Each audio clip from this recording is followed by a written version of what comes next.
दोस्तों नमस्कार। दोस्तों आज से हम शुरू कर रहे हैं सामान्य अध्ययन के लिए अति महत्वपूर्ण एनसीईआरटी सार संग्रह श्रृंखला, जिसमें हम एक क्रम से कक्षा 6 से 12 तक की एनसीईआरटी के सार संग्रह को विषयवार प्रस्तुत करेंगे, जो न केवल सामान्य अध्ययन की तैयारी के लिए बल्कि रिवीजन के लिए भी बहुत महत्वपूर्ण है। सबसे पहले हम प्राचीन इतिहास खंड से शुरू कर रहे हैं और आज की वीडियो में हम इसका पहला भाग देखेंगे, जिसमें प्राचीन इतिहास के ऐतिहासिक स्रोत, पाषाण काल, हड़प्पा सभ्यता और वैदिक काल से संबंधित प्रश्नों को वन लाइनर रूप में प्रस्तुत किया गया है। तो आइए शुरू करते हैं आज का वीडियो एनसीईआरटी सार संग्रह। दोस्तों सबसे पहले जानते हैं इतिहास क्या होता है। तो किसी व्यक्ति, समाज अथवा देश से संबंधित महत्वपूर्ण, विशिष्ट और सार्वजनिक क्षेत्र की घटनाओं, तथ्यों आदि का कालानुक्रम अनुसार में विवरण इतिहास कहलाता है। सबसे पहले इतिहास का पिता, फादर ऑफ हिस्ट्री किसे कहा जाता है? तो हेरोडोटस को फादर ऑफ हिस्ट्री कहा जाता है। प्राचीन भारत के इतिहास से संबंधित प्रथम वास्तविक पुस्तक किसे माना जाता है?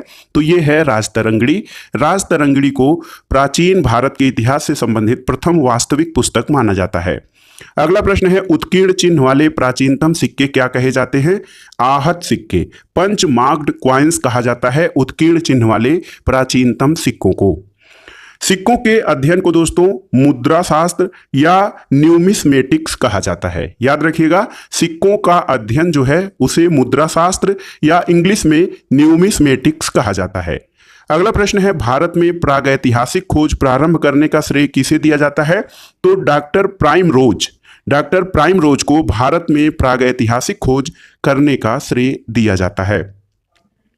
अगला प्रश्न है, भारतीय प्रागैतिहासिक अध्ययन से संबंधित प्री हिस्टोरिक इंडिया किसकी कृति है? बहुत ही महत्वपूर्ण है।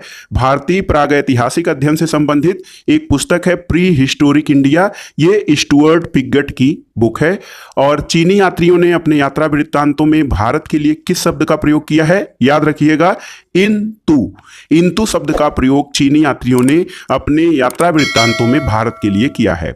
अगला प्रश्न है दोस्तों, उत्कीर्ण लेखों के अध्ययन को क्या कहा जाता है? तो उसे अभिलेख शास्त्र या एपीग्राफी कहा जाता है। एपीग्राफी अभिलेख शास्त्र जिसमें कि उत्कीर्ण लेखों का अध्ययन किया जाता है। लिपियों के विकास के अध्ययन को क्या कहा जाता है? तो दोस्तों लिपियों के विकास के अध्ययन को पुरालिपि विद्या कहा जाता है। अगला प्रश्न है, सर्वप्रथम भारतवर्ष नाम का उल्लेख किस अभिलेख में मिलता है? तो आप जानते भी होंगे, लेकिन एक बार फिर से रिवाइज कर लीजिए। हाथी गुम्फा अभिलेख में सबसे पहले भारतवर्ष नाम का उल्लेख मिलता है। प्राचीन भारत या सर्वप्रथम सुनियोजित इतिहास किसने तैयार किया था? तो प्राचीन भारत का सर्वप्रथम एक सुनियोजित इतिहास तैयार किया था V.A. स्मिथ ने। ये देखिए दोस्तों, इतिहास को हम अध्ययन की दृष्टिकोण से 3 कालों में विभाजित करते हैं। प्राग ऐतिहासिक काल यानी प्री हिस्टोरिक पीरियड, आद्य ऐतिहासिक काल यानी प्रोटो हिस्टोरिक पीरियड और ऐतिहासिक काल यानी हिस्टोरिक पीरियड। तो ये देखिए, इतिहास को अध्ययन की सुविधा की दृष्टि से 3 भागों में या 3 कालखंडों में विभाजित किया गया है। प्रागैतिहासिक काल मानव उत्पत्ति से लेकर 3000 ईसा पूर्व तक जो है इसको संबंधित किया जाता है। 3000 ईसा पूर्व से 600 ईसा पूर्व तक आद्य ऐतिहासिक काल और 600 ईसा पूर्व से आगे को ऐतिहासिक काल के अंतर्गत अध्ययन किया जाता है। दोस्तों प्रागैतिहासिक काल जो था, यहाँ पर पुरातात्विक साक्ष्य अध्ययन का एकमात्र स्रोत था, क्योंकि लिखित साक्ष्य प्रागैतिहासिक काल यानी प्री हिस्टोरिक पीरियड में उपलब्ध नहीं है। आद्य ऐतिहासिक काल में लिखित साक्ष्य तो उपलब्ध हैं, लेकिन ये पढ़े नहीं जा सकते हैं, यानी अभी तक अपठनीय हैं। और ऐतिहासिक काल के अंतर्गत पुरातात्विक और साहित्यिक दोनों प्रकार के साक्ष्य उपलब्ध हैं, जिनसे कि इतिहास का अध्ययन किया जा सकता है। अगला प्रश्न देखते हैं, प्राचीन भारतीय इतिहास को जानने के लिए किन स्रोतों का प्रयोग किया जाता है? तो प्राचीन इतिहास या भारतीय इतिहास को जानने के लिए धार्मिक ग्रंथ, ऐतिहासिक ग्रंथ, पुरातात्विक साक्ष्य और विदेशी विवरण का उपयोग किया जाता है। ब्राह्मी लिपि को सर्वप्रथम किस विद्वान ने पढ़ा था? तो जेम्स प्रिंसेप ने 1837 ईस्वी में ब्राह्मी लिपि को सर्वप्रथम पढ़ने में सफलता पाई थी। और भारत के प्राचीनतम ग्रंथ जो कि वेद हैं, इनका संकलनकर्ता किसे माना जाता है? महर्षि कृष्ण द्वैपायन वेदाव्यास को भारत के प्राचीनतम ग्रंथ वेदों का संकलनकर्ता माना जाता है। अगला प्रश्न है, पौराणिक मान्यता के अनुसार भारत के प्राचीनतम राजा कौन थे? तो वैवस्वत मनु जो थे, इन्हें भारत के प्राचीनतम राजा पौराणिक मान्यता के अनुसार माना जाता है। वायु पुराण जो है, इसमें किस वंश का उल्लेख है? तो दोस्तों इसमें गुप्त वंश का उल्लेख है वायु पुराण में। कौटिल्य के अर्थशास्त्र से किस वंश के इतिहास की जानकारी मिलती है? तो यह है मौर्य वंश। इसके इतिहास की जानकारी कौटिल्य के अर्थशास्त्र से मिलती है। जैन धर्म का प्रारंभिक इतिहास किस ग्रंथ से प्राप्त होता है? तो यह है कल्पसूत्र। कल्पसूत्र नामक ग्रंथ से जैन धर्म के आरंभिक इतिहास का जो है विवरण प्राप्त होता है। एक फैक्ट है दोस्तों, भारतीय पुरातत्व सर्वेक्षण यानी आर्कियोलॉजिकल सर्वे ऑफ इंडिया, ये भारत के संस्कृति मंत्रालय के अंतर्गत एक संगठन है जो कि भारत के पुरातात्विक महत्व की जो है उनको जो लिपियां हैं, अभिलेख हैं और पुरातात्विक महत्व के जो भी स्थल हैं उनके संरक्षण का कार्य करता है। अगला प्रश्न है, मत्स्य पुराण किस वंश से संबंधित है? तो बहुत ही प्राचीन पुराण है मत्स्य पुराण, जिसमें कि आंध्र सातवाहन वंश के बारे में, उसके राजाओं के बारे में दिया गया है। विष्णु पुराण किस वंश से संबंधित है? तो विष्णु पुराण का संबंध मौर्य वंश से है। खरोष्ठी लिपि लिखी जाती थी दोस्तों, दाएं से बाएं की ओर खरोष्ठी लिपि लिखी जाती थी। नारद स्मृति में किस वंश के विषय में जानकारी है? तो इसमें गुप्त वंश के विषय में जानकारी दी गई है। स्मृति ग्रंथों में सबसे प्राचीन और प्रामाणिक पुस्तक कौन सी मानी जाती है? तो दोस्तों मनुस्मृति को सबसे प्राचीन और प्रामाणिक माना जाता है। शुंग काल का मानक ग्रंथ किसे कहा जाता है? तो मनुस्मृति को शुंग काल का मानक ग्रंथ कहा जाता है। देखिए एक प्रश्न है, स्त्री को पुरुष की अर्धांगिनी किस ग्रंथ में कहा गया है? तो शतपथ ब्राह्मण में स्त्री को पुरुष की अर्धांगिनी कहा गया है। महाभारत के बारे में ये देखिए एक विशेष जो है बॉक्स में दिया गया है। महाभारत का प्रारंभिक उल्लेख आश्वलायन गृह सूत्र में मिलता है और प्रारंभ में इसमें मात्र 8,800 श्लोक थे और इसका नाम जय संहिता था। लेकिन कुछ समय बाद यह बढ़कर 24,000 श्लोक हो गया और भारत नाम से प्रसिद्ध हुआ और अंत में 1,00,000 श्लोक होने के कारण इसे सतसाहस्त्री संहिता या महाभारत कहा जाने लगा। तो आप जान लीजिएगा कि महाभारत का प्रारंभिक उल्लेख आश्वलायन गृहसूत्र में मिलता है और इसे प्रारंभ में जय संहिता कहा जाता था। अगला प्रश्न है दोस्तों, पुरालेख विद्या से क्या अभिप्राय है? बहुत ही महत्वपूर्ण है। तो पुरालेख विद्या से अभिप्राय होता है शिलालेखों का अध्ययन। और पुरावशेष का महानतम अन्वेषक किसे माना जाता है? डार्विन। चार्ल्स डार्विन को पुरावशेष का महानतम अन्वेषक माना जाता है और उसने जो है अपने जो शोध हैं वो पुरातत्वों और पुरावशेषों के जो है अध्ययन से किया था। इब्न बतूता का यात्रा वृत्तांत किस नाम से प्रसिद्ध है? दोस्तों इब्न बतूता का यात्रा वृत्तांत जो है भारतीय इतिहास के बारे में जानकारी देने वाला महत्वपूर्ण ऐतिहासिक ग्रंथ है जिसको कि रेहला नाम से जाना जाता है। अगला प्रश्न है कि ह्वेनसांग ने किस विश्वविद्यालय में बौद्ध धर्म का अध्ययन किया था? ये है नालंदा विश्वविद्यालय। चीनी यात्री ह्वेनसांग जो कि हर्षवर्धन के शासनकाल में भारत आया था, इसने नालंदा विश्वविद्यालय में बौद्ध धर्म का अध्ययन किया था। अगला प्रश्न देखते हैं दोस्तों, प्रमुख अभिलेख और उनके शासक। देखिए अभिलेख और उनसे संबंधित शासक, तो हाथी गुम्फा अभिलेख कलिंग नरेश खारवेल के शासक जो था उसका लिखा हुआ है, उसके शासनकाल में। एहोल अभिलेख का संबंध पुलकेशिन द्वितीय से है। नासिक अभिलेख गौतमी बालश्री से संबंधित है। जूनागढ़ अभिलेख रुद्रदामन से। प्रयाग स्तंभ अभिलेख समुद्रगुप्त की प्रशस्तियां इसमें वर्णित हैं। मंदसौर अभिलेख में मालवा नरेश यशोवर्मन और ग्वालियर अभिलेख जो है प्रतिहार नरेश भोज से संबंधित है। देवपाड़ा अभिलेख बंगाल शासक विजयसेन से। भीतरी और जूनागढ़ अभिलेख दोस्तों ये स्कंदगुप्त से संबंधित हैं। अगला प्रश्न देखते हैं, बौद्ध स्तंभ लेख किससे जानकारी मिलती है? तो बौद्ध स्तंभ लेख से शुंग काल की जानकारी मिलती है। ह्वेनसांग ने अपनी यात्रा वृत्तांत का वर्णन किस पुस्तक में किया है? तो ह्वेनसांग की पुस्तक का नाम है, याद रखिएगा, सी यू की से उसने अपने भारत संबंधी यात्रा वृत्तांत का वर्णन किया है। अगला प्रश्न है, अरबी भाषा की पुस्तक किताबुल हिंद की रचना किसने की थी? अल-बरूनी। अल-बरूनी ने अरबी भाषा की पुस्तक किताबुल हिंद की रचना की थी।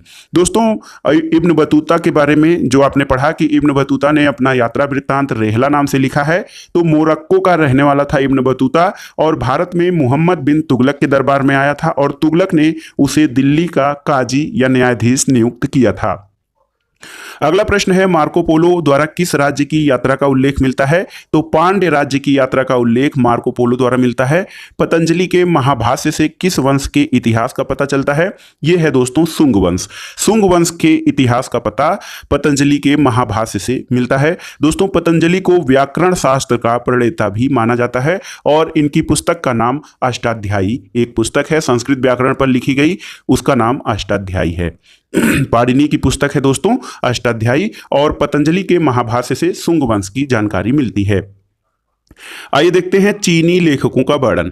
तो दोस्तों चीनी लेखक फाहियान, इसका जो शासन समय है 399 ईस्वी से 414 ईस्वी के बीच में है। इसने अपने ग्रंथों में भारत के दशा का विवरण किया है और यह प्रथम चीनी यात्री था। तो याद रखिएगा फाहियान जो है वो प्रथम चीनी यात्री था जिसने चंद्रगुप्त द्वितीय विक्रमादित्य के शासनकाल में भारत की यात्रा की थी। इसने गुप्त काल में वस्तु विनिमय का माध्यम कौड़िया और चंद्रगुप्त मौर्य के राजप्रसाद यानी राजमहल को देव निर्मित बताया है। दूसरा महत्वपूर्ण चीनी यात्री है वेनसांग, जो कि 629 से 645 ईस्वी के बीच में उसका जो है यात्रा रहा और इसने भारत और कुछ पाश्चात्य संसार के लेखों को सी यू की नाम से, यानी अपने यात्रा वृत्तांत को उसने सी यू की नाम से विवरण दिया है, जिसमें इसने सम्राट हर्षवर्धन के समय का हर्ष के शासन व्यवस्था का वर्णन किया है और हर्ष को इसने शिलादित्य की उपाधि से विभूषित किया और वेनसांग को दोस्तों यात्रियों का राजकुमार, शाक्य मुनि और नीति का पंडित कहा जाता है। अगला चीनी यात्री है इत्सिंग। इत्सिंग ने 673 ईस्वी से 675 के बीच में भारत की यात्रा की और प्रसिद्ध बौद्ध भिक्षुओं की आत्मकथाएं इसने लिखा है। और ये देखिए इत्सिंग जो है चीनी बौद्ध यात्री था जो नालंदा विश्वविद्यालय में अध्ययन किया था। एक यहाँ पे फैक्ट है, देखिए बहुत बार परीक्षाओं में पूछता है, इंपॉर्टेंट है। सती प्रथा का प्रथम लिखित साक्ष्य 510 ईस्वी के भानुगुप्त के एरण अभिलेख में मिलता है। तो याद रखिएगा सती प्रथा का प्रथम लिखित साक्ष्य 510 ईस्वी में भानुगुप्त के एरण अभिलेख से मिलता है। अब आइए देखते हैं दोस्तों पाषाण काल से संबंधित, पाषाण काल या स्टोन एज से संबंधित महत्वपूर्ण प्रश्न। दोस्तों पाषाण काल को अध्ययन की सुविधा की दृष्टि से 3 भागों में विभाजित किया गया है, पूरा पाषाण काल, मध्य पाषाण काल और नव पाषाण काल। पूरा पाषाण काल का समय 26 लाख से 9000 ईसा पूर्व है और मध्य पाषाण काल 9000 ईसा पूर्व से 4000 ईसा पूर्व, तथा जो मध्य पाषाण काल 9000 ईसा पूर्व से 4000 ईसा पूर्व और नव पाषाण काल को 4000 ईसा पूर्व से 2500 ईसा पूर्व के रूप में विभाजित करके इसका अध्ययन किया जाता है। दोस्तों पाषाण काल ये जो है देखिए नव पाषाण काल को पुनः 3 भागों में विभाजित किया गया है, निम्न पुरा पाषाण काल, मध्य पुरा पाषाण काल और उच्च पुरा पाषाण काल। तो आइए देखते हैं पाषाण काल से संबंधित प्रश्न। पाषाण युगीन अनुसंधान आरंभ करने का श्रेय किसे दिया जाता है? रॉबर्ट ब्रूस फूटे। रॉबर्ट ब्रूस फूट को दोस्तों पाषाण युगीन अनुसंधान आरंभ करने का श्रेय दिया जाता है। मानव इतिहास का आरंभिक काल क्या कहलाता था? तो पूरा पाषाण काल। प्राचीन भारत के औजार और अस्त्र शस्त्र बनाने के लिए निवासी किस पदार्थ का प्रयोग करते थे? तो ये पत्थर का प्रयोग करते थे। प्राचीन भारतीय भौगोलिक मान्यता के अनुसार भारतवर्ष किस द्वीप का खंड था? तो ये दोस्तों प्राचीन भारतीय भौगोलिक मान्यता के अनुसार भारतवर्ष जम्बू द्वीप का खंड था। सर्वप्रथम मानव सदृश प्राणी जो होमोसेपियंस या से प्रजाति रूप में भिन्न था उसे सामान्यतः किस रूप में जाना जाता है? तो इसे पिथेकैंथ्रोपस नाम से जाना जाता है। सर्वप्रथम मानव सदृश प्राणी जो होमोसेपियंस से प्रजाति रूप से भिन्न था। अगला प्रश्न है भारत में मानव के सर्वप्रथम साक्ष्य कहाँ से मिले हैं? तो ये हथनौरा जो कि नर्मदा घाटी में है, यहाँ से भारत में मानव के सर्वप्रथम साक्ष्य मिले हैं। अगला प्रश्न है दोस्तों पाषाण संस्कृति से लेकर हड़प्पा सभ्यता तक की सांस्कृतिक अवशेष किस पुरा स्थल से प्राप्त हुए हैं? तो ये है मेहरगढ़। मेहरगढ़ में प्राचीन पाषाण संस्कृति से लेकर हड़प्पा सभ्यता तक के सांस्कृतिक अवशेष मिले हैं। जुते हुए खेतों का साक्ष्य किस पुरातात्विक स्थल से प्राप्त हुआ है? तो ये कालीबंगा से जूते हुए खेतों का साक्ष्य मिला है। अगला प्रश्न देखते हैं बृहद पाषाण स्मारकों की पहचान किस रूप में की गई है? तो मृतकों को दफनाने के स्थान के रूप में बृहद पाषाण स्मारक या मेगालिथ इन्हें कहा जाता था, उसका वर्णन किया गया है। प्राचीनतम अस्थायी जीवन के प्रमाण कहाँ से प्राप्त हुए हैं? तो सबसे पहले प्राचीनतम अस्थायी जीवन के प्रमाण मेहरगढ़ से मिले हैं। अगला प्रश्न है मनुष्य ने सर्वप्रथम किस धातु का प्रयोग किया था? तो तांबा का प्रयोग किया था। और स्टोन युग यानी पाषाण युग में लोगों के पास प्रथम घरेलू पशु कौन था? तो ये था कुत्ता। उत्खनित प्रमाणों के अनुसार पशुपालन का प्रारंभ किस काल से माना जाता है? मध्य पाषाण काल से। और मध्य पाषाण काल में पशुपालन के प्राचीनतम साक्ष्य कहाँ से मिलते हैं? तो दोस्तों पशुपालन के साक्ष्य आदमगढ़ से सबसे पहले मिलते हैं। मानव द्वारा खाद्यान्नों की कृषि सर्वप्रथम किस काल से आरंभ हुई? तो खाद्यान्नों की कृषि नवपाषाण काल से। और मानव द्वारा प्रयोग में लाया जाने वाला प्रथम अनाज कौन सा था? तो ये था जौ। चाकोलिथिक युग को किस अन्य नाम से जाना जाता है? ताम्रपाषाण युग यानी कॉपर स्टोन एज के नाम से चाकोलिथिक युग को जाना जाता है। यहां पर देखिए बॉक्स में आपके पास कुछ ताम्रपाषाण कालीन स्थल हैं। इसमें स्थल वो कहाँ पे स्थित हैं और उनसे प्राप्त साक्ष्यों के बारे में। तो देखिए इनाम गांव दोस्तों ये महाराष्ट्र में स्थित है। यहाँ से कच्ची मिट्टी के मकान और गोलाकार गड्ढों वाले मकान के साक्ष्य मिले हैं, यानी गर्ताकार गड्ढे गोलाकार गड्ढों वाले मकान के साक्ष्य इनाम गांव महाराष्ट्र से मिले हैं। दायमाबाद महाराष्ट्र में स्थित है।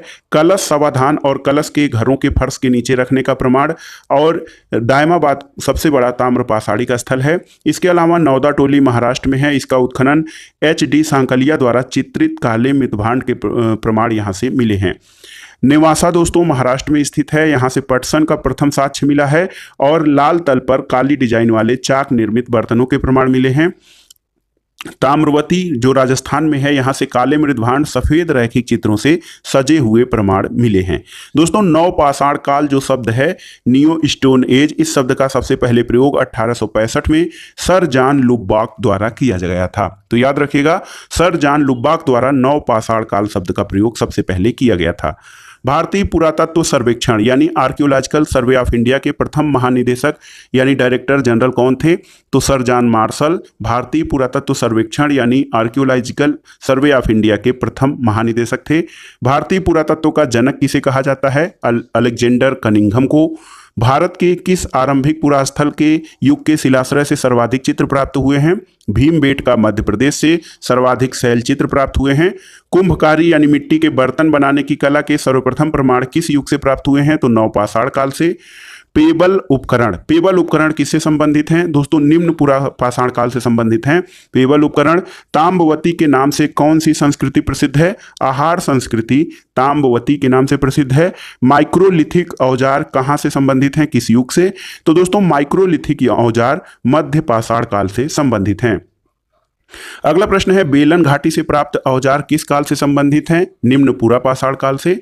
और मानव की आखेटक यानी हंटर और खाद्य संग्राहक की अवस्था किस काल से जुड़ी हुई है? पुरापाषाण काल से।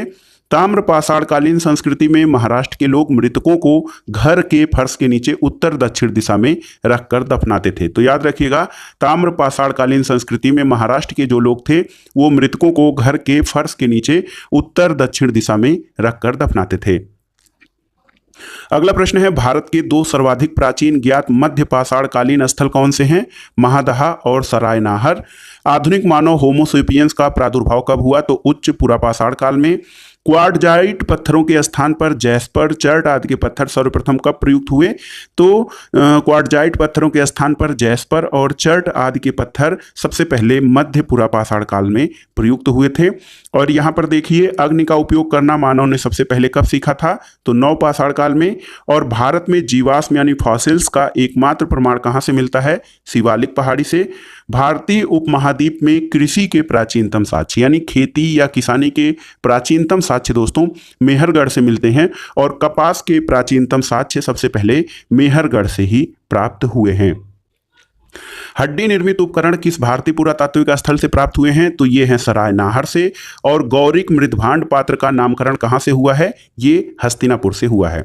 दोस्तों सिंधु घाटी सभ्यता के मुख्य स्थल मोहनजोदड़ो, चन्हुदड़ो, सुतकांगेडोर, हड़प्पा और कोटदीजी ये वर्तमान में पाकिस्तान में स्थित हैं। तो पाकिस्तान में जो हड़प्पा कालीन स्थल या सैंधव कालीन सभ्यता स्थल पाकिस्तान में स्थित हैं वो मुख्य रूप से मोहनजोदड़ो, चन्हुदड़ो, सुतकांगेडोर, हड़प्पा और कोटदीजी हैं। नवपाषाण कालीन स्थल और उनसे संबंधित राज्यों के बारे में जानते हैं। दोस्तों बुर्जहोम जो है वो कश्मीर में है। और बुर्जहोम की विशेषता ये है कि यहाँ कब्रों में मालिक के साथ कुत्ते दफनाने के साक्ष्य मिले हैं। गुप्फ कराल ये कश्मीर में है। कृषि और पशुपालन के साक्ष्य यहाँ से मिले हैं। इसके अलावा हड्डी निर्मित औजार धूसर मृदभांडों का प्रमाण सिलबट्टा और हड्डी से निर्मित सुई के आकार के साक्ष्य प्राप्त हुए हैं। मेहरगढ़ ये पाकिस्तान में है। गेहूं की 3 और जौ की 2 किस्मों की खेती के प्रमाण मिले हैं।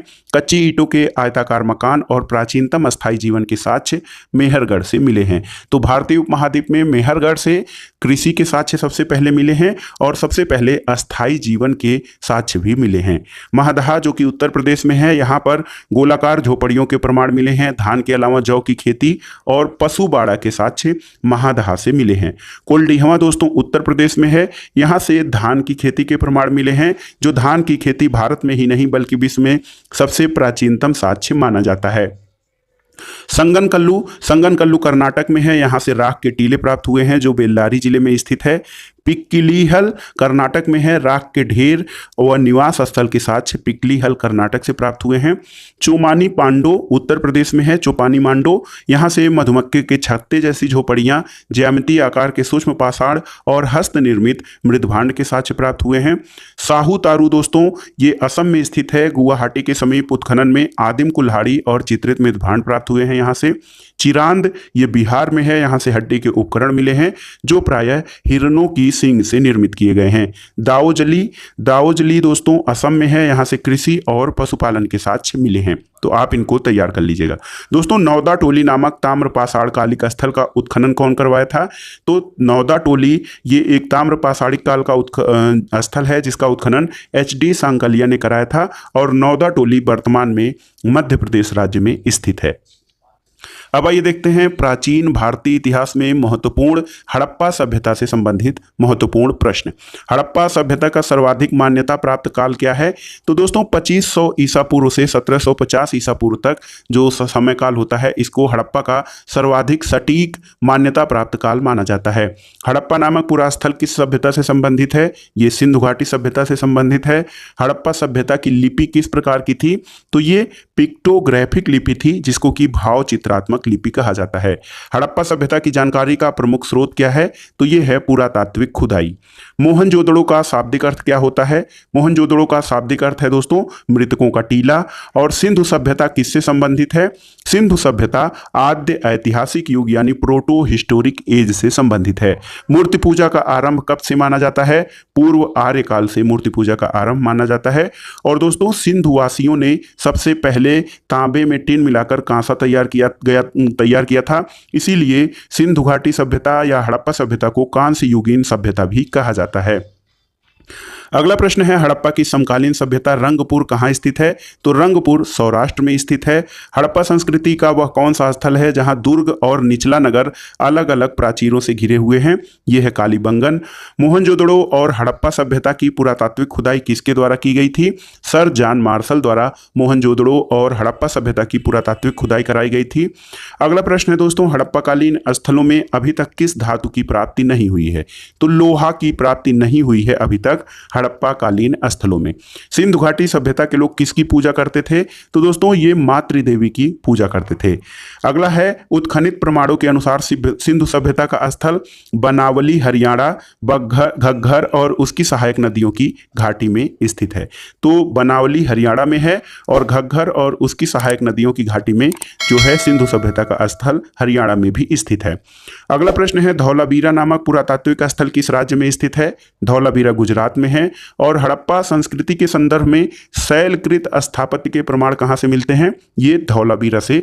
याद रखिएगा धौलावीरा गुजरात में स्थित हड़प्पाकालीन स्थल है, यहां से सबसे पहले शैलकृत स्थापत्य के प्रमाण मिलते हैं।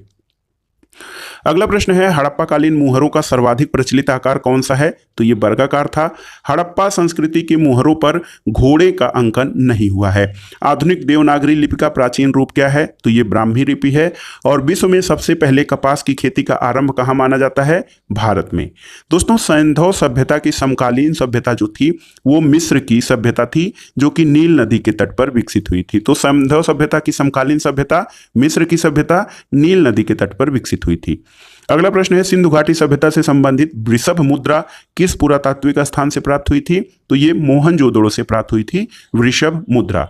अगला प्रश्न है मिर्र पट्टिका पर उत्कीर्ण सिंह युक्त देवता की मुहर कहां से प्राप्त हुई है? मृणपट्टिका यानी मिट्टी की पट्टी पर सींग युक्त देवता की मुहर कालीबंगन से प्राप्त हुई है। अगला प्रश्न है दोस्तों, लेखन कला की प्रणाली विकसित करने वाली प्रथम प्राचीन सभ्यता सुमेरियन सभ्यता थी। याद रखिएगा, लेखन कला को विकसित करने वाली सबसे प्राचीनतम सभ्यता सुमेरियन सभ्यता थी। दोस्तों, सिंधु घाटी सभ्यता गैर आर्य सभ्यता थी क्योंकि यह नगरीय सभ्यता थी, जबकि आर्य लोग जो थे वो मुख्य रूप से कृषि पर आधारित थे। अगला प्रश्न है, सिंधु घाटी सभ्यता को आर्यों से पूर्व की सभ्यता रखे जाने का महत्वपूर्ण कारक क्या है? तो ये मृदभांड है। भारत में किस प्रकार के मृदभांड द्वितीय नगरीकरण के प्रारंभ के प्रतीक माने जाते हैं?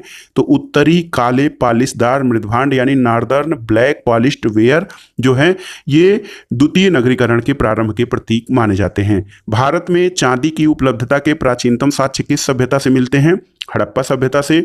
और हड़प्पा काल की मुद्राओं के निर्माण में सब मुख्यतः किस पदार्थ का उपयोग किया जाता था? तो दोस्तों, सेल खड़ी यानी स्टेराइट का प्रयोग किया जाता था। स्टेराइट का प्रयोग किया जाता था मुद्राओं के निर्माण में जो हड़प्पा काल में प्रचलित थी। यहाँ पर देखिए, सिंधु घाटी सभ्यता या हड़प्पा सभ्यता की सीमा का अंकन किया गया है। उत्तर में मांडा जम्मू कश्मीर, दक्षिण में दायमाबाद महाराष्ट्र, पूर्व में आलमगीरपुर उत्तर प्रदेश और पश्चिम में सुत कांगेडोर बलूचिस्तान पाकिस्तान तक जो है ये हड़प्पा की सीमा मानी जाती है। दोस्तों, लोथल को लघु हड़प्पा और लघु मोहनजोदड़ो भी कहा जाता है और इसके पूर्वी भाग में एक गोदीवाड़ा के साक्ष्य मिले हैं। तो अगर जो प्रश्न ये पूछता है कि किस हड़प्पा कालीन स्थल को लघु हड़प्पा या लघु मोहनजोदड़ो कहा जाता है, तो ये है लोथल। अगला देखते हैं दोस्तों, हड़प्पा कालीन स्थलों से संबंधित महत्वपूर्ण तथ्यों के बारे में जान लेते हैं। स्थल है आपका हड़प्पा, ये मोंटगोमरी जिला पाकिस्तान में स्थित है। इसके उत्खननकर्ता राय बहादुर दयाराम साहनी और व्हीलर और माधव स्वरूप वत्स थे। 1921 में इसका उत्खनन हुआ था और हड़प्पा जो है ये रावी नदी के तट पर स्थित है। यहाँ से अन्न भंडार, कांसे से निर्मित खिलौना गाड़ी, पारदर्शी वस्त्र पहने हुए एक मूर्ति, गरुड़ चित्रित मुद्रा, मछुआरे का चित्र और शंख का बैल तथा कांस्य दर्पण प्राप्त हुए हैं। मोहनजोदड़ो ये लरकाना जिला पाकिस्तान में स्थित है। इसके उत्खननकर्ता राखालदास बनर्जी और मार्टिमर व्हीलर हैं। 1922 में इस स्थल का उत्खनन हुआ था और मोहनजोदड़ो सिंधु नदी के तट पर स्थित है। मोहनजोदड़ो से विशाल स्नानागार, पुरोहितों का आवास, महाविद्यालय, 16 भवनों का बैरक, कान से निर्मित नग्न महिला मूर्ति और दाढ़ी वाले पुजारी की मूर्ति, चमकते हुए बंदर का चित्र और एक श्रृंगी पशुओं वाली मुद्राएं प्राप्त हुई हैं। लोथल अहमदाबाद गुजरात में स्थित है। इसके उत्खननकर्ता रंगनाथ राव थे। 1955 और 1962 में इस हड़प्पाकालीन स्थल की खुदाई हुई थी। लोथल गुजरात में भोगवा नदी के तट पर है। यहाँ से गोदीवाड़ा के प्रमाण मिले हैं। वृत्ताकार और चौकोर अग्निवेदिका, हाथी दांत, चावल और बाजरे पर 2 मुहे राक्षस का अंकन तथा फारस की मुहर, घोड़े की मिट्टी की मूर्ति, 3 युग्मित समाधियां, देखिए महत्वपूर्ण है, 3 युग्मित समाधियां और चालाक लोमड़ी का चिन्ह आदि लोथल गुजरात से मिले हैं। चन्हुदड़ो जो सिंधुकालीन हड़प्पाकालीन स्थल है दोस्तों, ये सिंध में स्थित है पाकिस्तान में। इसकी खुदाई अर्नेस्ट मैके और एनजी मजूमदार ने 1931 में कराई थी। ये सिंधु नदी के तट पर स्थित है। चन्हुदड़ो से मनके बनाने का कारखाना, बिल्ली का पीछा करते हुए कुत्ते का साक्ष्य, लिपस्टिक, कांस्य गाड़ी और बकराकार ईंट, कंघा, 3 घड़ियाल तथा 2 मछलियों के बीच अंकन वाली मुद्रा, काजल तथा पाउडर प्राप्त हुई है। इसके अलावा देखते हैं कालीबंगा जो राजस्थान में हनुमानगढ़ जिले में है। इसके उत्खननकर्ता अमलानंद घोष, ब्रजवासी लाल और बीके थापर थे। 1953 और 1960 में इसकी खुदाई हुई थी। घग्घर नदी के तट पर कालीबंगा सभ्यता का विकास हुआ था। यहाँ से जुते हुए खेतों का साक्ष्य, भूकंप के साक्ष्य, अग्नि हवन कुंड, अलंकृत ईंटें, चूड़ियाँ और संभवतः एक साथ फसल बोने के साक्ष्य तथा लकड़ी की नाली के साक्ष्य मिले हैं। राखीगढ़ी दोस्तों हिसार में हरियाणा में स्थित है। हिसार जिले में उत्खननकर्ता सूरजभान थे। 1969 में इसका खनन हुआ था। राखीगढ़ी घग्घर नदी के तट पर है। यहाँ से ताम्र पाषाण के ताम्र उपकरण और हड़प्पा लिपि युक्त मुद्रा मिली है। कोटदीजी खैरपुर पाकिस्तान में स्थित है। धुर्य और फजल अहमद खान ने इसकी खुदाई कराई थी 1935 और 1955 में। सिंधु नदी के तट पर स्थित है। यहाँ पर किलेबंदी के कोई साक्ष्य नहीं मिले हैं। कच्चे ईंटों के मकान और चूल्हे कोटदीजी खैर खैरपुर पाकिस्तान से मिले हैं। दोस्तों बनावली एक हड़प्पाकालीन स्थल है। ये हिसार हड़प्पा सभ्यता का एक महत्वपूर्ण स्थल बनावली जो हिसार जिले में हरियाणा में स्थित है। आर.एस. बिष्ट यानी रविंद्र सिंह बिष्ट ने 1973 में इस स्थान का उत्खनन कराया था। ये सरस्वती नदी के तट पर स्थित है। मिट्टी का हल, सड़कों पर बैलगाड़ी के पहिए के साक्ष्य और जौ के साक्ष्य प्राप्त हुए हैं। रोपड़ दोस्तों रूपनगर जिला पंजाब में है। यज्ञदत्त शर्मा ने इसका उत्खनन कराया था 1955 में। ये सतलज नदी के तट पर है। यहाँ से तांबे की कुल्हाड़ी, मानव के साथ कुत्ते दफनाने के साक्ष्य रोपड़ से मिले हैं।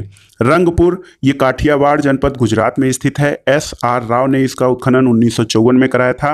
भादर या मादर नदी के तट पर स्थित है और यहाँ से सबसे महत्वपूर्ण कच्ची ईंट के दुर्ग और धान की भूसी के साक्ष्य मिले हैं। आलमगीरपुर जिसको कि हड़प्पा सभ्यता का पूर्वी स्थल माना जाता है, अत्यंत पूर्वी स्थल जो मेरठ उत्तर प्रदेश में स्थित है। यज्ञदत्त शर्मा ने 1958 में इसका उत्खनन कराया था और आलमगीरपुर हिंडन नदी के तट पर स्थित है। यहाँ से दोस्तों रंगीन चित्रकारी जो मृत भांडों पर की गई है उसके साक्ष्य मिलते हैं। सुतकांगेडोर दोस्तों सुतकांगेडोर जो है ये वर्तमान बलूचिस्तान पाकिस्तान में स्थित है। R.N. स्टाइन और जॉर्ज डेल्स इसके उत्खनन करता रहे हैं और 1927 और 1962 में इस स्थल की खुदाई हुई थी। ये स्थल सुतकांगेडोर दास्क नदी के तट पर स्थित था और 3 संस्कृतियों के साक्ष्य यहाँ से मिलते हैं। प्राकृतिक चट्टान पर अवस्थित मानव अस्थिराख से भरा बर्तन और बेबीलोन से व्यापार का साक्ष्य सुतकांगेडोर की महत्वपूर्ण विशेषता है। मांडा दोस्तों मांडा जम्मू कश्मीर में है। इसके उत्खननकर्ता जगपत जोशी रहे। 1982 में इसका उत्खनन हुआ। मांडा जो है ये चिनाव नदी के तट पर है। चर्ट, ब्लेड, हड्डी निर्मित वाड़ाग्र मोहरों के साक्ष्य यहाँ से प्राप्त हुए हैं। सुतका को ये पेरिन बलूचिस्तान में स्थित है। जॉर्ज डेल्स ने इसकी खुदाई 1962 में कराई थी। दोस्तों शादी कौर नदी के तट पर स्थित है और यहाँ से महत्वपूर्ण साक्ष्य जो हैं 2 टीले और मृदभांड के साक्ष्य मिले हैं। सुरकोटदा ये गुजरात में है। जगपत जोशी इसके उत्खनन करता रहे हैं। 1964 में इसका उत्खनन हुआ और ये सरस्वती नदी के तट पर स्थित है। यहाँ से सबसे महत्वपूर्ण जो साक्ष्य मिला है वो कलश, शवाधान, घोड़े की हड्डी तथा तराजू का पलड़ा मिला है। दोस्तों याद रखिएगा हड़प्पा सभ्यता में विनिमय का जो मुख्य माध्यम था उसको वस्तु विनिमय प्रणाली या बार्टर सिस्टम इसमें माना जाता है। अब आइए देखते हैं वैदिक काल से संबंधित महत्वपूर्ण प्रश्न। दोस्तों वेदों का जो है वेदों से संबंधित जो काल था उसको वैदिक काल कहा जाता है। वेदों का शाब्दिक अर्थ क्या होता है तो वेद का अर्थ होता है ज्ञान यानी नॉलेज। सर्वाधिक प्राचीन वेद ऋग्वेद है और आर्य शब्द किसको इंगित करता है तो आर्य शब्द श्रेष्ठ वंश को इंगित करता है। ऋग्वेद सबसे प्राचीन वेद माना जाता है। ऋग्वेद में कुल कितने मंडल और सूक्त हैं तो ऋग्वेद में 10 मंडल यानी 10 डिवीजन और 1028 सूक्त हैं। त्रयी नाम किसके लिए प्रयोग किया जाता है 3 वेदों ऋग्वेद, यजुर्वेद और सामवेद के लिए वेद त्रयी शब्द का प्रयोग किया जाता है। यज्ञ संबंधी विधि विधानों की जानकारी किस वेद से प्राप्त होती है तो ये है यजुर्वेद। और 4 वेदों में से किस एक में जादुई माया और वशीकरण का वर्णन किया गया है अथर्ववेद में जादुई माया, तंत्र मंत्र और वशीकरण का वर्णन किया गया है। उपनिषद किस परंपरा पर आधारित है दोस्तों उपनिषद जो है भारतीय दर्शन परंपरा पर आधारित है। अगला प्रश्न है कि ऋग्वेद का कौन सा मंडल पूर्णतः सोम देवता को समर्पित है तो यह 9वां मंडल था। आध्यात्म ज्ञान से संबंधित नचिकेता और यम का संवाद किस उपनिषद में मिलता है कठोपनिषद है। उपनिषद काल के राजा अश्वपति किस स्थान के शासक थे तो ये कैकेय प्रदेश के शासक थे राजा अश्वपति जिनका की काल उपनिषद काल माना जाता है। मोक्ष प्राप्ति के साधन की चर्चा किस वैदिक साहित्य में की गई है उपनिषदों में मोक्ष प्राप्ति के साधन की चर्चा की गई है। वैदिक नदी अस्किनी की पहचान वर्तमान में किस नदी के रूप में की जाती है तो यह है चिनाव नदी। इसकी पहचान अस्किनी के रूप में की गई है। और आरंभिक वैदिक साहित्य में सर्वाधिक बार वर्णित नदी कौन सी है तो वैदिक साहित्य में सबसे अधिक बार सिंधु नदी का वर्णन किया गया है। आगे देखते हैं दोस्तों वैदिक काल में प्रयुक्त प्रमुख शब्दों के बारे में और उनके अर्थ जानते हैं। गाय, गाय को वैदिक काल में अघन्या अर्थात जिसका वध न हो उस नाम से जाना जाता था। राजा को गोपा नाम से जाना जाता था वैदिक काल में राजा को गोपा नाम से। अतिथि को गोहंता या गोहन, धनी व्यक्ति को गोमत, युद्ध को गविष्ट गेसु या गम्य नाम से, पुत्री दुहिता, अनाज को धान्य, मरुस्थल को धन्व और उपजाऊ भूमि को उर्वरा तथा पशुचारण योग्य भूमि जो थी इसको खिल्व, हल से बनी नालियों को सीता कहा जाता था वैदिक युग में। तो ये जो महत्वपूर्ण शब्द थे वैदिक काल के, अघन्या, गोपा, गोहंता, गोमत, गविष्ट, दुहिता, धान्य, धन, उर्वरा और खिल्य तथा सीता, इन सबको आप तैयार कर लीजिएगा। प्रारंभिक परीक्षा में सीधे सीधे यहाँ से प्रश्न पूछा जा सकता है। कौन सा वेद ऋग्वेद पर आधारित संगीतमय ऋचाओं का संकलन करता है? तो दोस्तों सामवेद जो है, जिसको कि भारतीय संगीत शास्त्र का प्रारंभिक जो है ग्रंथ माना जाता है, तो ये है सामवेद। सामवेद में ऋग्वेद पर आधारित संगीतमय ऋचाएं वर्णित की गई हैं। वर्ण व्यवस्था का सर्वप्रथम विवरण कहाँ मिलता है? ऋग्वेद के 10वें मंडल में सबसे पहले वर्ण व्यवस्था का विवरण मिलता है। अगला प्रश्न है, पूर्ण वैदिक काल यानी प्री वैदिक पीरियड में किन दो संस्थाओं का राजा पर नियंत्रण होता था? तो ये संस्थाएं थी सभा और समिति। सभा और समिति पूर्व वैदिक काल की दो समितियां थीं या संस्थाएं थी जो राजा पर नियंत्रण स्थापित करती थीं। वैदिक देवताओं का पुरोहित किसे माना जाता था? बृहस्पति को। ऋग्वैदिक काल में निष्क शब्द का प्रयोग एक आभूषण के लिए किया जाता था, लेकिन बाद के काल में इसका प्रयोग किसके लिए किया जाने लगा? तो निष्क का प्रयोग पहले ऋग्वैदिक काल में एक आभूषण के लिए किया जाता था, लेकिन बाद में इसका प्रयोग सिक्के के लिए किया जाने लगा। पुरुष मेघ प्रथा का उल्लेख सबसे पहले कहाँ है? तो शतपथ ब्राह्मण में दोस्तों पुरुष मेघ प्रथा का उल्लेख किया गया है। यहां पर आइए देखते हैं वेद, उनके ब्राह्मण और उसमें निहित जो सूक्त हैं, उपनिषद, आरण्यक, अध्येता और उपवेद, उनके बारे में जानते हैं। तो दोस्तों ऋग्वेद जो है, ऋग्वेद का ब्राह्मण कौशितकीय ब्राह्मण और ऐत्रेय ब्राह्मण है। ऋग्वेद में कुल 1028 मंत्र हैं और उपनिषद जो हैं ये हैं, देखिए कौशितकी और ऐत्रेय उपनिषद हैं।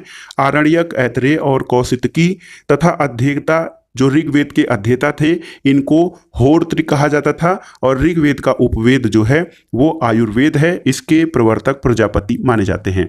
यजुर्वेद जो वेद है ये इसके ब्राह्मण तैत्रीय और शतपथ ब्राह्मण हैं। इसमें इसके अंतर्गत जो उपनिषद आते हैं वो तैत्रीय, कठी, श्वेताश्वर, ईश, बृहदारण्यक और मैत्रायणी उपनिषद आते हैं।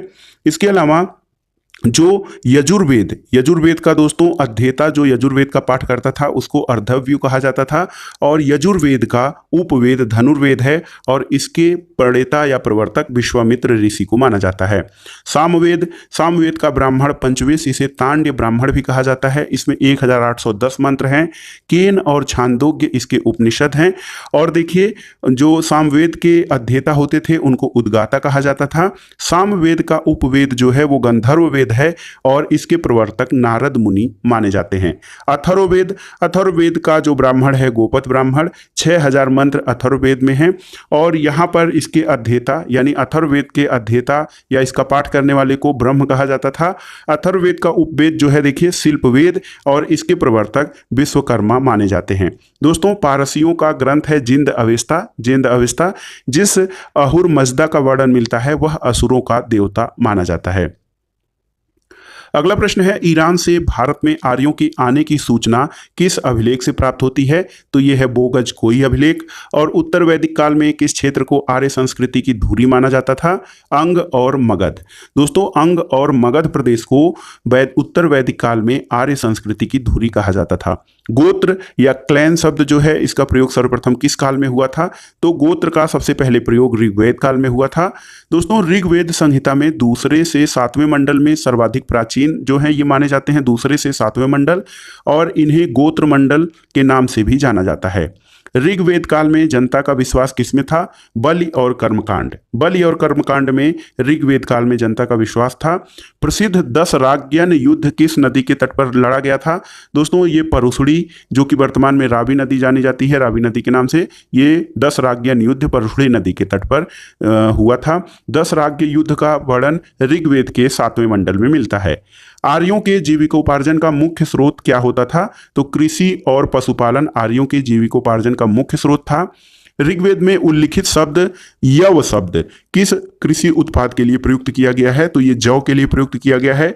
वैदिक युग में प्रचलित लोकप्रिय शासन प्रणाली का क्या नाम था? वंशानुगत राजतंत्र प्रणाली, ये वैदिक युग में प्रचलित लोकप्रिय शासन प्रणाली थी।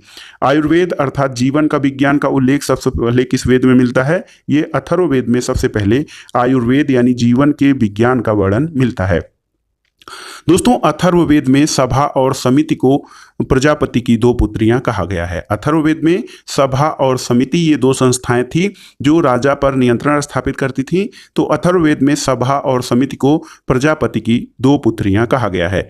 गायत्री मंत्र का उल्लेख कहाँ किया गया है? तो ऋग्वेद में गायत्री मंत्र का उल्लेख है। ऋग्वेद में युद्ध का देवता किसे माना गया है? इंद्र को। पूर्व वैदिक कार्यों का सर्वाधिक लोकप्रिय देवता कौन है? तो ये इंद्र थे। गायत्री मंत्र की रचना किसने की है? दोस्तों गायत्री मंत्र की रचना विश्वामित्र ऋषि ने की थी। श्रीमद् भगवत गीता मूल रूप से किस भाषा में लिखी गई है? ये संस्कृत में लिखी गई थी। सत्यमेव जयते दोस्तों जो भारत के राज चिन्ह के साथ प्रयुक्त होता है, जो हमारा ध्येय वाक्य सत्यमेव जयते, ये किस ग्रंथ से लिया गया है? तो मुंडकोपनिषद से लिया गया है सत्यमेव जयते।